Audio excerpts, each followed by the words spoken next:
Hello viewers. आज मैं आपके साथ सिंधी पंजीरी बनाने का तरीका शेयर करती हूँ। सिंधी पंजीरी जिनको हड्डियों में प्रॉब्लम रहता है वो भी खा सकते हैं और सिंधी पंजीरी न्यू मदर्स भी खा सकती हैं। और ये पंजीरी बूढ़े बच्चे सबके लिए डाइट में खाने के लिए बहुत अच्छी है। तो अब हम सिंधी पंजीरी बनाना स्टार्ट करते हैं। अब हम पंजीरी में जो सामान इस्तेमाल होगा वो मैं आपके साथ शेयर कर रही हूँ। ये मैंने तकरीबन 1 कप सूजी ली है, 200 ग्राम कोकोनट लिया है, 200 ग्राम बादाम लिए हैं, 200 ग्राम वाटरमेलन सीड्स लिए हैं, 200 ग्राम अखरोट लिए हैं, 200 ग्राम किशमिश ली है, 200 ग्राम काजू लिए हैं। और ये तकरीबन 2 टेबल स्पून मैंने सौंफ ली है, 2 टेबल स्पून मैंने जीरा लिया है, 2 टेबल स्पून मैंने अजवाइन ली है। और इसमें और जो चीज़ें शामिल होंगी वो स्लो मैं आपको रेसिपी में शेयर करूंगी। अब ये मैंने एक कढ़ाई ली है, उसमें पहले हम सौंफ, अजवाइन और जीरा डालेंगे और इसका फ्लेम जो है हम स्लो पे रखेंगे। स्लोली 2 से 3 मिनट्स इसको हम रोस्ट करेंगे। अब ये अजवाइन, जीरा और सौंफ रोस्ट हो चुके हैं। ये वाटरमेलन सीड्स, बादाम और कोकोनट और ये कैशू, इसको भी हमें रोस्ट करना है।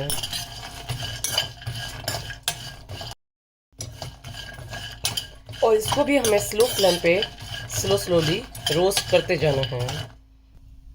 ये मैंने इसको ड्राई फ्रूट को भी रोस्ट कर लिया है, तो मैं अब इसको भी किसी कंटेनर में रखती हूँ। अब हम इसमें पहले सूजी डालेंगे और इसका फ्लेम बिल्कुल स्लो पे रखेंगे।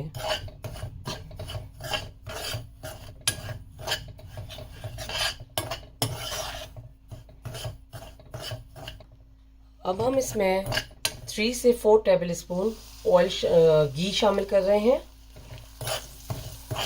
क्योंकि हाफ रोस्ट हो चुकी थी तो बाकी जो है हम घी में इसको भूनेंगे।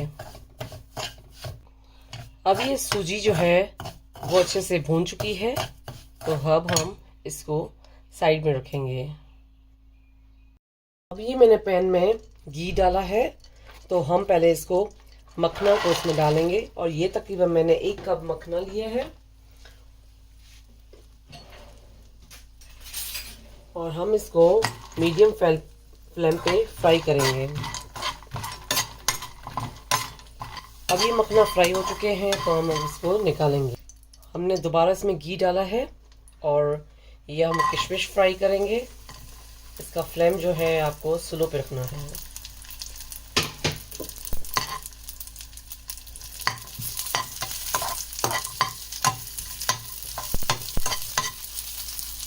और ये मैंने किशमिश फ्राई कर लिए हैं, तो अब किशमिश निकालेंगे और दोबारा हम इसमें घी डालेंगे। और ये तकरीबन जो है मैंने इसमें 1 कप घी शामिल किया है। उसके बाद हम इसमें हाफ कप गूंद डालेंगे और गूंद जो है मैंने पीस के रखी थी, तो इसमें मैंने शामिल की है। और इसका फ्लेम जो है हम मीडियम पे रखा है और गूंद को हम फ्लेम दोबारा स्लो कर देंगे, क्योंकि गूंद अच्छे से इसमें फ्राई हो जाए। अब ये गूंद हमारी फ्राई हो चुकी है, तो इसको भी हम निकाल के साथ में और चीज़ों के साथ शामिल करेंगे। मैंने मखना, किशमिश और गूंद जो फ्राई की थी वो इसमें डाल दी है और ये सूजी जो हमने भून के रखी थी वो भी हम इसमें शामिल करेंगे। अब ये हम ग्राइंडर का जार लेंगे और उसमें जो हमने ड्राई फ्रूट पूरा रोस्ट करके रखा था तो वो हम इसमें शामिल करेंगे।